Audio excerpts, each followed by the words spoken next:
Hi, Drew Wilson here, and welcome to another installment of Drew's Corner.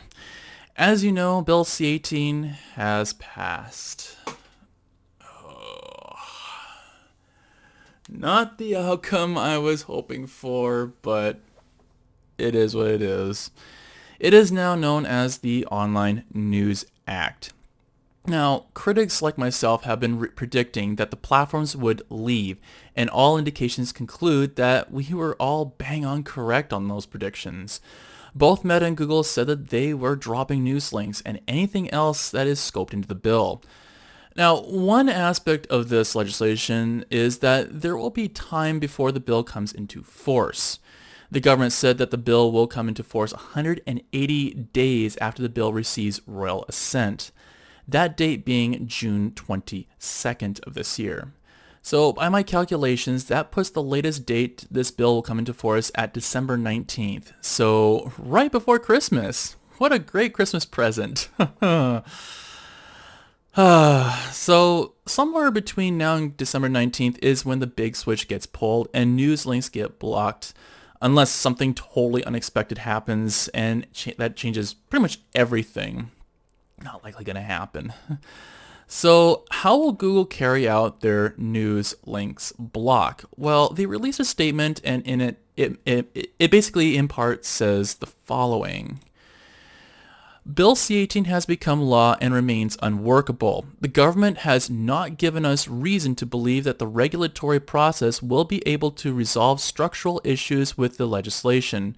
As a result, we have informed the government that we have made the difficult decision that when the law takes effect, we will be removing links to Canadian news from our search, news, and discover products, and will no longer be able to operate Google News Showcase in Canada.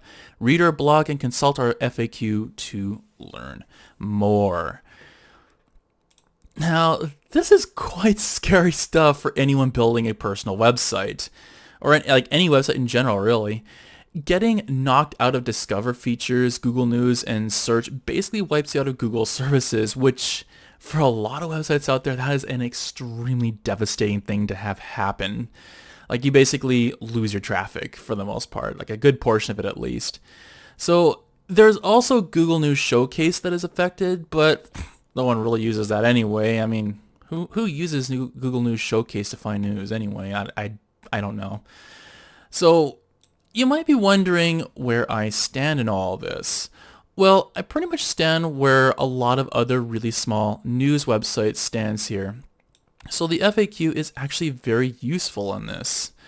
Part of Google's FAQ reads as follows. Bill C-18 sets out criteria for eligible news businesses, which will be interpreted and applied by the government agency, which I think refers to the CRTC. Canadian news organizations affected by these changes will be determined based on the scope of the law and the implementing regulations. We expect our approach to be refined. Over time. So basically, this is taking Meta's lead. Yeah, basically this is taking Meta's lead and is using the legislation as a shopping list to figure out what to scrub out from their services. Lucky for you, I happen to know that this is this is all in reference to Section 27 of the new law, and I'll just bring this up here. Now, I won't read the whole section, that's just a bit ridiculous. I'll leave a link in the description below if you want to read the whole bill yourself, but this is Section 27. And there's a few things I wanted to note about this in regards to the situation here. And first of all, one aspect about myself is that I write for myself, so I don't really believe I actually qualify in this yellow section here. So regularly employs 2 or more journalists in Canada, which journalists may include journalists who own or are a partner in the news business, and journalists who do not deal at arm's length with the business. So I write for myself, and I obviously don't qualify for that. Now, second of all, I specialize in technology and digital rights. So I don't think I qualify under this blue section either. And that's the blue section basically reads, produces news content that is not primarily focused on a particular topic such as industry-specific news, sports, recreation, arts, lifestyle, or entertainment. So I don't think I qualify under that either. Now, finally, I am not really formally part of a recognized journalistic association, nor do I have some sort of code of ethics that I'm supposedly going to adhere to. And that's where this red section comes into play here.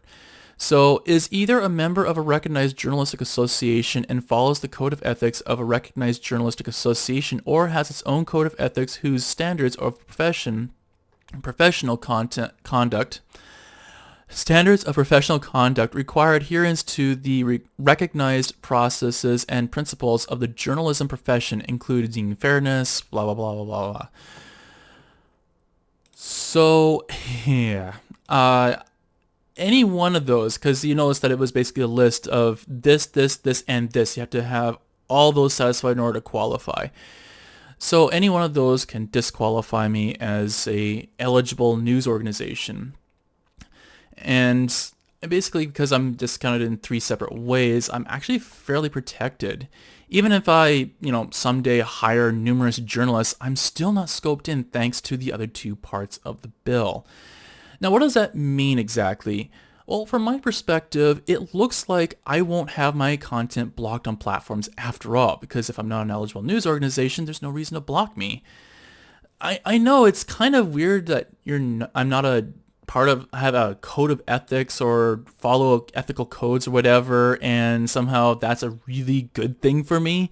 But this is really weird times we live in right now. So this is all great news all around, right? Well, I'm not exactly completely out of the woods. And this is because in this case, it doesn't matter how I interpret the bill or even how the government interprets the bill. What matters is how Google and Meta interpret this. So if they decide, if they decide my site is still qualified as an eligible news source, poof, my 18-year-long career comes to a screeching halt, just like that. I know, it's ridiculous. So this despite me being very vocal in my opposition to the bill. What's worse is that if I am wrong on this guess that I just showed you, and I get cut off anyway, there's no one to really appeal to. There's there's no door to bang on. There's no one to phone up and say, hey guys, I think you made a mistake here. Or there's no email to send to or anything like that. Like, there's no way to appeal the decision. Like, once a decision is made, I have no control over that. So as a result, I am literally gambling my whole writing career on this interpretation of things.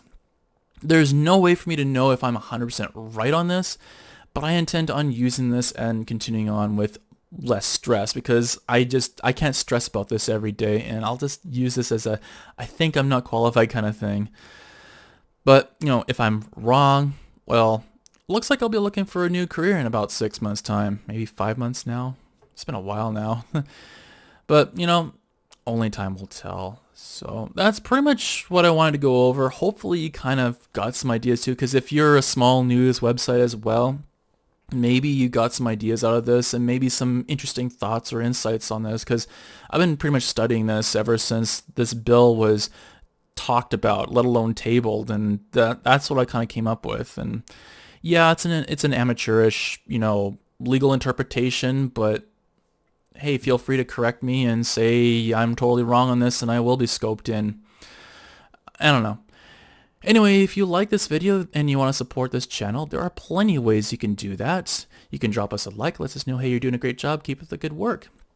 If you want to also help support our channel in another way, you can subscribe to the YouTube channel if you haven't already. And also, thanks to the 39 subscribers that have subscribed to the channel. I really do appreciate that. And the cool thing is that you can turn on notifications, get that real-time notifications for when I've uploaded something new. It is honestly the fastest way you'll find out when I've uploaded something, and pretty darn convenient too, if you ask me. But if you already got a million notifications, that's okay too. You can just subscribe to the channel, and every subscription does help out this channel quite a bit.